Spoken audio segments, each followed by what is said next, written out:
बिस्मिल्लाहिर्रहमानिर्रहीम अल्हम्दुलिल्लाहि रब्बिल आलमीन वस्सलातु वस्सलामु अला अशरफिल अंबिया वल मुरसलीन नबीना मुहम्मदिन व अला आलिहि व अस्हाबिहि अजमईन। मुअज़्ज़िज़ सामिन इकराम, ज़िंदगी में 4 अमाल को मत छोड़ना जिनका हुक्म हमें रब्बुल आलमीन ने दिया। नंबर 1, शुक्र को मत छोड़ना, यानी हर वक्त अल्लाह ताला का शुक्र अदा करते रहना।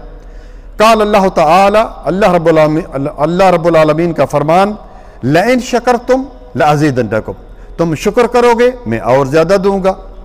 सूरत इब्राहीम आयत नंबर 7। और इस तरह सूरत अल बकरा उसकी आयत नंबर 153 में फरमाया वश्कुरू ली, मेरा शुक्र अदा करो। नंबर 2, अल्लाह ताला के जिक्र करना मत छोड़ना।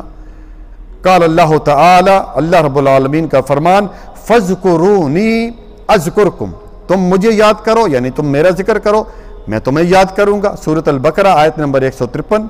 और इसी तरह नबी सल्लल्लाहु अलैहि वसल्लम से ये दरियाफ्त किया गया, पूछा गया कि या रसूल अल्लाह सल्लल्लाहु अलैहि वसल्लम अय्यु अमाल अफजल, सबसे अच्छा अमल कौन सा है? फरमाया अन तुफारिक दुनिया व लिसानुका रत्बुन मिन ज़िक्रिल्लाह, कि जब तुम दुनिया से रुखसत हो, जब तुम्हारी मौत आए तो तुम्हारी ये ज़बान अल्लाह ताला के जिक्र से तर हो, अल्लाह ताला के जिक्र कर रही हो। नंबर 3, दुआ को मत छोड़ना, दुआ करते रहना चाहिए। काल अल्लाह ताला फी सूरत अल-गाफिर या सूरत अल-मोमिन की आयत नंबर 7 में अल्लाह ताला ने फरमाया, क्या फरमाया कि वकाल रब्बुकुम उदऊनी अस्तजिब लकुम, कि तुम्हारे रब का फरमान है मुझे पुकारो, मुझसे दुआ करो, मैं ही तुम्हारी दुआ को कबूल करता हूँ। और नबी सल्लल्लाहु अलैहि वसल्लम ने हमें खबर दी कि अद्दुआ हुवल इबादा, दुआ ही असल में इबादत है। ये 3 हो गई। नंबर 4, आखिरी चीज़, इस्तिग़फ़ार करना न छोड़ना।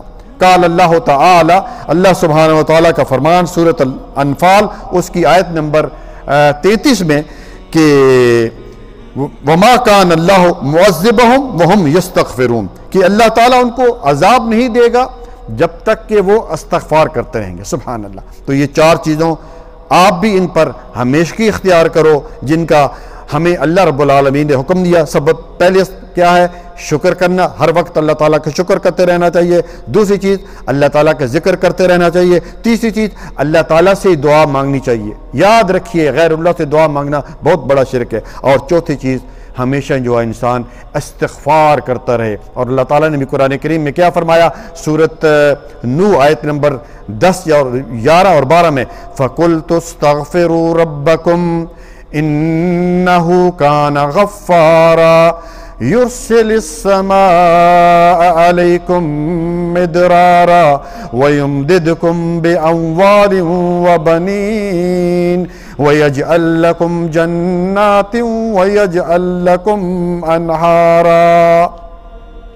6 चीज़ें इसमें बताई हैं, 6 फ़ायदे मिलते हैं। अल्लाह ताला से दुआ है कि अल्लाह ताला हमें इन अमाल पर बेशी की तौफ़ीक़ अता फ़रमाए। जज़ाकुमुल्लाहु खैरन, बारकल्लाहु फ़ीक। अस्सलामु अलैकुम वरहमतुल्लाहि वबरकातुह।